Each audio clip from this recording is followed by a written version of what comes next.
How Books Work, Real Talk with editors, agents, and publishing insiders. Hosted by writers Julie Satow and Alice Robb. Welcome back to How Books Work. I'm Julie Satow, and I'm here with my co-host Alice Robb.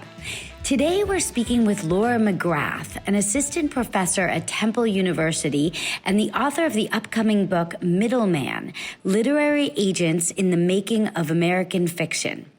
This is the history of literary agents as you've never heard them.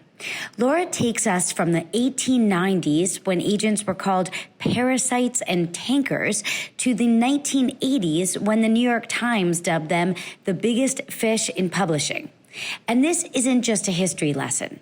Laura talks with us about how agents function as the crucial central node between authors and publishers, wielding influence through decades-long relationships. Think Lynn Nesbitt being the first person Joan Didion called after her husband died, or Jonathan Franzen dictating the corrections to both his editor and his agent.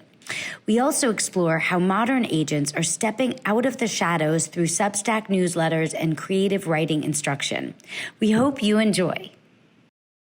Well, we're so glad that we finally got to connect with you after, a few scheduling snafus. So Thank you so much for being so gracious. It was like end of the year, hand, foot, mouth to camp. It was like the absolute Bermuda Triangle of bad mom things. So I am so grateful that you both were so gracious and flexible. No, this is a labor of love. There's no strict deadlines. Plus, I fully relate to where you're coming from. Yeah, so we were so excited to talk to you, I think in part because, obviously we want to ask you about this new book that you're writing, or maybe you've already written and it's coming out relatively soon. So I was hoping you could tell us a little bit about that, and then maybe we could take it from there.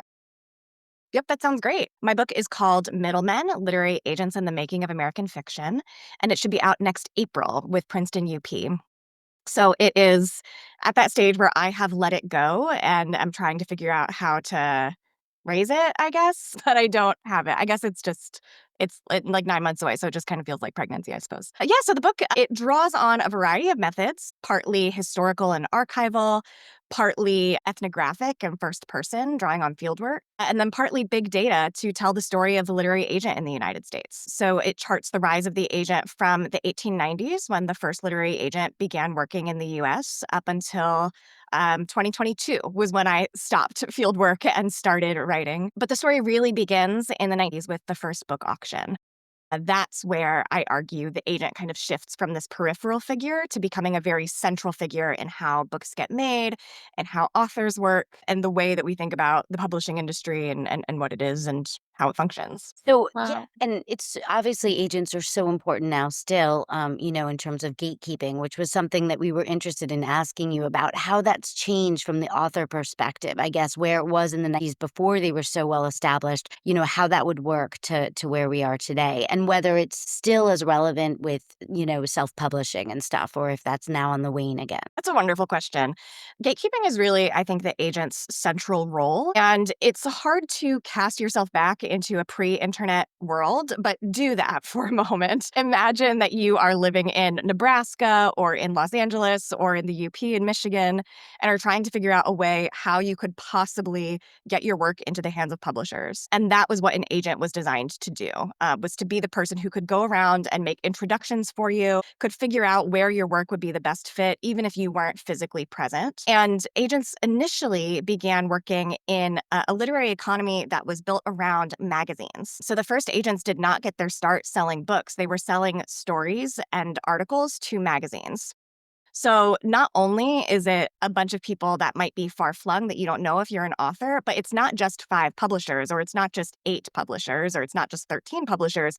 It is hundreds and hundreds and hundreds of magazines that you're trying to find your way into. And so agents perform that really crucial function of making those connections for authors to publishers. And in that way, I don't think the work of the agent has changed that considerably.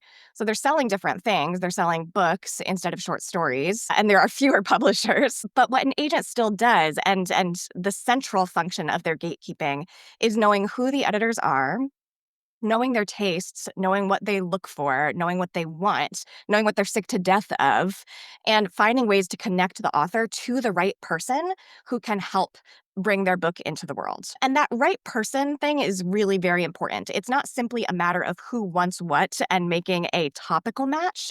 It's also a matter of making a personality match. And this is really, really vital.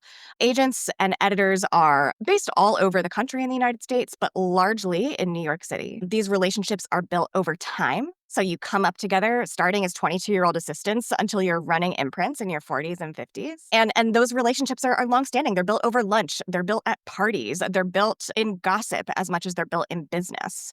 And so agents are also thinking really crucially, not just about, what editor really wants, this deep dive nonfiction into, I don't know, the history of stop signs.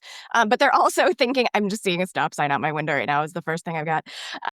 But they're also thinking about, what editor is going to really, really work well with this client? What does this client need? Do they need someone who is going to hold their feet to the fire from deadlines? Do they need someone who's really going to advocate in-house? Do they need someone who's great on the line level?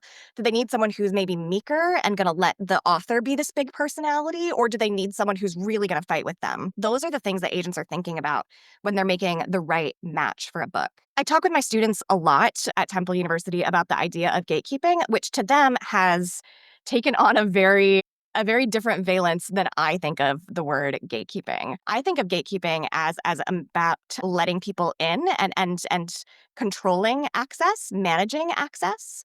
They think about gatekeeping, I think, thanks to the way that we talk about it on TikTok, as a matter of like policing access and keeping people out. So when I think about agents as gatekeepers, I think about management and filtering, yes, which does in effect keep people out, but I don't think of them as, meticulously controlling resources that are so finite that they're not allowing other people to have. So I think there's a difference probably in the way that I think about gatekeeping and the way that like the youths use this phrase now. But I think that role is really very crucial in terms of how agents are doing what they're doing, in terms of sorting and matchmaking, really. Yeah, that's so interesting. I guess gatekeeping, it does have a kind of negative connotation now as a term. I'm so curious about the history of agents and how agents developed that you mentioned, like with the first auction.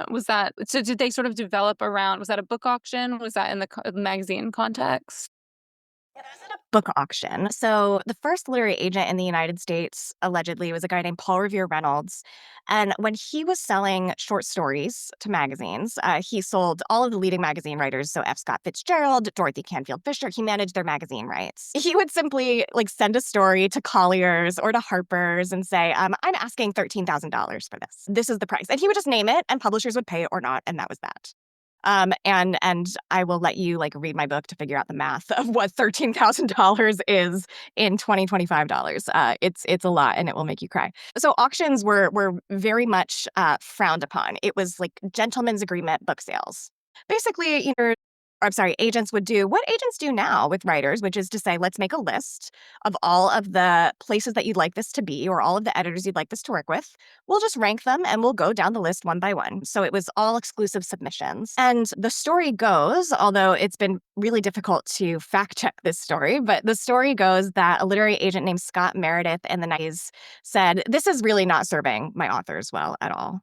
By the time 12 different editors have passed, it's taken a really long time because we're sending around the same typeset manuscript all around town physically with couriers. And my author is so demoralized that they will take whatever lowball offer comes their way. So this is not helpful. This is not helpful for anyone. It's not helpful for my author who needs to feel energized and excited about the book and also needs to get paid. And it's not good for me who's taking 10% of this book sale. In the 50s, it was 10%. And so he had the manuscript that he was working with typed up and sent out 12 different copies simultaneously.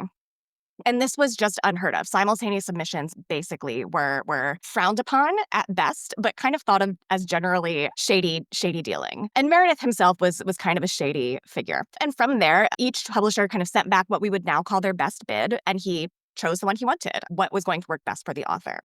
So that's not kind of the round robin auction that we think of where, you've got, You think of the stereotype of the agent with like multiple phones at any given point in time, just like fielding offers as though it's the New York Stock Exchange. It wasn't that. It was what we would now call simultaneous submission with best bids. But that was still really taking some power back from publishers and the agent saying, I'm not doing double duties anymore. I'm not a double agent. I'm not working for publishers. I work for the author exclusively and alone. And so I'm going to do the very best that I can to make sure that that author gets the best deal possible. And that's where the balance of power really begins to shift, where agents and authors are working together, not against editors and publishers, but it's very clear where the agent's loyalty lies. That's so fascinating. Yeah, I hadn't really thought of that. So obviously from there it really just caught on and that became the de rigueur like way it was done from then on, essentially. Yeah. It became much more common through the 60s and 70s. Advances really began skyrocketing in the 1980s. That's where the term and the concept of the super agent develops. That's where you start seeing agents asking for hundreds of thousands of dollars for book deals. And that's where you see book deals getting into the millions. The 1980s is really where the economics of publishing starts to explode. And that's the point where one of my favorite stories is that, agents were called parasites and cankers in the 80s. Publishers hated them. But then by the time you get to the 90s, the New York Times is calling them the biggest fish in publishing. And that's because of the way that they were able to drive up the money in that regard. I'm just wondering, since you see the whole spectrum, sort of historical perspective of it, do you think we're in another inflection point? Because obviously there's so many mergers of different imprints of, as you mentioned yourself, like many fewer publishers now. There's like the advent of self-publishing. I just wonder if there might be any, and there has been some experimentation with different business models from the publisher perspective, although I guess agents have really basically kept to their same business model. But I just wonder if, I don't know, change is in the air once again. Well, that's a really good question. So in the antitrust trial, when Penguin Random House was trying to buy Simon and Schuster, that was a big question that got asked. That Judge Helen Pan asked all of the agents that were on the stand. There were 5 agents that took the stand. And Elise Cheney is an agent who said essentially, I think I've still got the authors, right? Like the demand, I still have the power, I still have the leverage in this negotiation. I'm paraphrasing her poorly. I'm sorry, Elise. But she said essentially, I've got the leverage in this negotiation because I'm the one who's got the authors. So I think as long as that relationship stays at the center, I don't see that changing for the authors who are in the kind of 2% of books that are turning profits for the publishing industry. And I think we see a real rapid expansion of agents, of authorship, of ways and types of publishing. I don't think, however, that the self-publishing is really going to pose a significant challenge to the kind of central location of publishing, of editing and agenting as it exists in New York. So, as we look at some of the authors who've been extraordinarily successful at self-publishing, take Colleen Hoover, for instance, as our kind of white whale. She gets to a point of success and then she signs with a New York literary agent. She's kind of moving back into that system. So people might find alternative routes of success. I don't think that those exceptions are going to invalidate the rule. In fact, I think they're only going to continue to prove the rule. You were talking earlier about how, so much of being an agent is kind of those in-person relationships and knowing the gossip and all that. And I was also curious, like, did agenting develop in New York? And as the publishing industry has become maybe a little bit less decentralized, do you think like agents still sort of need to be in New York? Yeah, that's a good question. So agents did, I should say, develop in the UK before they developed in the United States. And that was where some of that language I was using about like parasites and cankers came from. The society of were very upset about these agents who were kind of worming their way in and disrupting this really lovely artistic relationship between editors and authors. And of course, making sure authors were compensated fairly. So I think that, publishing expanded, agents expanded in New York because it was such an in-person business for such a long time. There is, I think, some good data that the number of agents that exist outside New York is expanding significantly. But it's also really hard to answer that question, Alice, because there's not good data on the profession, generally speaking, at all. So the best numbers that we have is, between 600 and 3,000 literary agents. And that is based on several different databases, several different factors, none of which is exhaustive. No, it's hard to know what's growing and what's not. The American Association of Literary Agents has recently changed its criteria for membership that has resulted in a number of agents who are located outside of New York joining the agency. It's hard to say if that's new, if they're newly minted agents, or if that's simply an artifact of the criteria changing.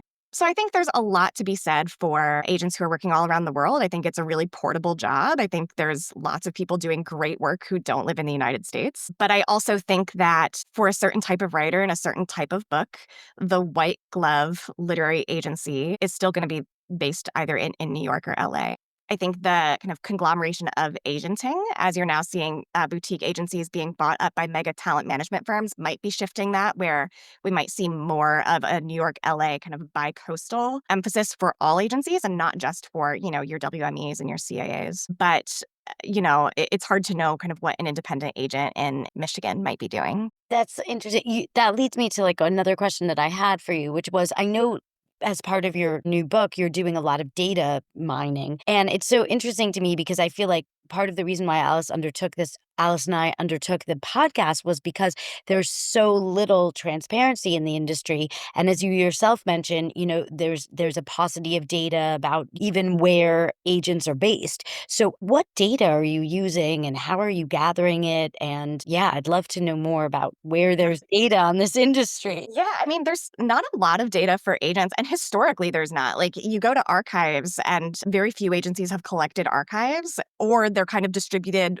one client at a time. You can find a folder here or there. So even historically, there's not a ton of data because it's not really a profession that puts things in writing. It happens on the phone or over lunch, not really in email or on paper. Some of the data that I'm using for the contemporary stuff is data that publishers are producing that they're probably not thinking of as research-based data. So, for instance, I've worked with seasonal catalogs that are getting put out by big five publishers. That includes a ton of information that is there for booksellers. If we're to aggregate that data, we can get a really interesting picture of what one slice of the publishing industry might happen to look like. So that's one source I've been looking at is seasonal catalogs. I've been looking too at data that has been posted to Publishers Marketplace to provide an interesting slice of one look at things, whether that's the sorts of deals that are being struck at any given time. I've also been really fascinated in reader-related data that you can find online, whether that is scraping websites like Goodreads or Library Thing, or even before the API closed, and I guess before Elon Musk bought it, Twitter, when it was actually still called Twitter, was a really interesting source for looking at things like manuscript wish lists and pitch parties. There's actually a ton of data that is available if you know where to look for it and how to scrape it and how to structure it in ways that can be valuable. Books themselves, we don't tend to think about the books or the copyright pages even as data, but that's what it is. It's really useful and valuable metadata that just requires, I think, some elbow grease to kind of clean it up and get it structured in a way that you can begin to play around with it. But then also some creativity and thinking, like, what kinds of questions could I ask of these, BISAC codes, or what kind of information could I glean from these copyright dates or whatever. Yeah, that's so interesting because even obviously the big question often with us writers is about like advances or what, or even what kind of books are selling or but it's true like you can look at in the catalogs for instance they give whatever what their print run's going to be obviously a lot of times that's not true but Yeah. you can garner from things like that so it's interesting you could track like well something that's supposedly having a big print run what's the I don't know, I'm sure you can do all kinds of fun things. So that's really cool. I hadn't thought about that at all. So I think that's like a really valuable and useful distinction is that, all of this stuff is public. And so all of the catalog, for instance, that's all marketing. That's all designed to, some of this is like verifiable and useful things. Like this is the summary of the book. A bookseller needs an accurate summary of a book in order to sell it. So, but there's other things like an announced first print run, which is doing a different sort of rhetorical work than an actual print run. And so it becomes important, I think, to not just like look at these numbers and try to draw a whole lot of conclusions from them, but to also put them back in a context that can help you understand, like, okay, whether or not this is the real first print run, announcing this has this sort of effect or can do this sort of work. And that in and of itself is, I think, really valuable. yeah, I'm curious why you've decided to focus on agents rather than, I don't know, some other aspect of publishing. Yeah.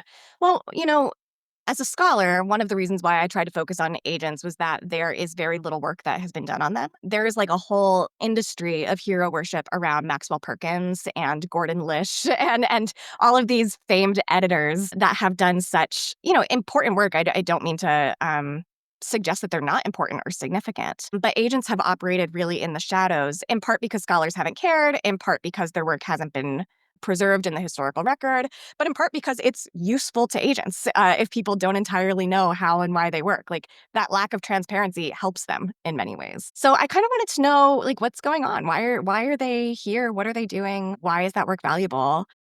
But to understand kind of what's happening in publishing in this huge, gigantic, convoluted system or network, it's useful to look at if you want to think about it as like an actual network, it's useful to look at the nodes that have the most pressure on them, right? So an author cannot get to a publisher or an editor without an agent, right? That is the central node. If you pull that node out, you all of a sudden have two different networks. They're not connected any longer. So because agents are sitting if you don't want to think about it as networks, you might think of them as a central link in a chain. Because they're at that very center, they have a vantage point on everything that's happening on both sides. And they're kind of constantly filtering the priorities and values of both. So talking to a writer about their artistic concerns, but then talking to an editor about their commercial concerns, and figuring out how to make those two sides talk to each other in a way that is going to be mutually gratifying. You're not going to tell a writer who thinks about their work as artistry to simply, write whatever's going to sell. That's not going to work. You're not going to be a good agent if you do that. But you're also not going to tell, your writer who is working on this esoteric work of prose poetry that they're going to be on the top of the New York Times bestseller list. That also makes you a bad agent. So I find that fusion of artistry and capitalism, frankly, to be really fascinating. That's there in kind of what the agent does and how she works. Yeah. I feel like it's interesting because sometimes when I'm talking to people who are completely outside the publishing industry and they're trying to ask like how I got a book published, like there's no awareness that there's an agent. Like they say, "Oh, did you write your book and then send it to publishers?" And then, of course, once you're on the sort of actually writing books, you realize how much they do, and they're kind of editors and also business people. And as you say, there's like exactly at this kind of meeting point. And I feel like the author agent relationship is also kind of hasn't necessarily gotten as much, I don't know, literary attention as you were saying. Did you come across any like stories in your research of like particularly tight writer agent relationships, like the kind of Gordon Lish, Raymond Carver of agents writers, or the other way around, anything like extremely contentious? Yeah. I mean, there's contentious relationships all the time. I will not name the names, but you can Google some of them. Authors will leave their agents when that happens. But yeah, I mean, agents have these really long-standing relationships with their authors. Editors, in order to move up, often have to move out. And so the phrase that gets used, I'm sure it's been used on this podcast before, is that your book might be orphaned. If it's acquired, let's say by an editor at Crown, and then she moves to another publisher, all of a sudden, well, Crown owns the rights to your books. You're now working with whatever editor happens to inherit it. That doesn't happen with agents. I mean, you can leave your agent if you aren't, in sync any longer, or if things start to fall apart. But the agent sticks with the author over the entirety of their career. So one of the examples that I really love is Jonathan Franzen dedicated, I believe it was The Corrections, or maybe it was Freedom, one of those two, to both his editor, Jonathan Galassi, and to his agent, Susan Gollum. Ocean Vuong, I was just reading The Emperor of Gladness. That's dedicated to Francis, which I'm assuming is his agent, Francis Cody, who he offers a very nice, very kind acknowledgement to in the back of the book in the acknowledgements. I remember too one of the other stories I love. The Nesbitt is an agent. She's the VP and founder, or she's the president and founder of Janklow and Nesbitt. Was the longtime agent, but not the first agent for Joan Didion. And when John Gregory Dunn passed away, Nesbitt was the first person that Joan Didion called to like come over to her apartment and help her figure out how to deal with this. Now, some of that is obviously a business relationship. Like Joan Didion and John Gregory Dunn are public figures. Joan Didion needs someone to come help her manage the press and manage all these things. But like that bespeaks a level of intimacy that is not simply a matter of like signing your checks for you or negotiating your contract for you.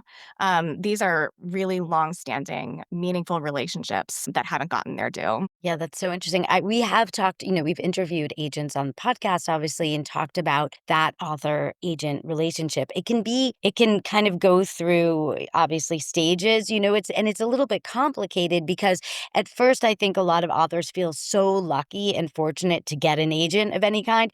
And so there's kind of a bit of an imbalance sometimes where you almost feel like you're right, the agent is your boss in a way rather than it being more of like that partnership, which is, I think, as you get more confident, maybe as an author or whatever, that happens more, or at least that's the way it happened for me. And I feel like it's much better that way, when you're like working in tandem together as two equals or whatever. It's a relationship like that rather than it being as much like a boss employee. So it's just a little confusing, or like trying to navigate all those dynamics, because it is, and it's so individualistic and stuff like that. So it's hard. There's not like one way to do it or whatever. So anyway, very interesting. I guess one question I had about agents too was a lot of them are joining Substack, doing their own, like, kind of almost branding themselves, or doing podcasts, hosting podcasts, becoming kind of important names within the industry very much on their own. I don't know. I know obviously there's been famous agents over the years and that's a thing, but it just seems like that's more becoming an avenue that agents are taking. I just wonder what you think about that, and if the pros and cons, or I don't know. Thought. Yeah.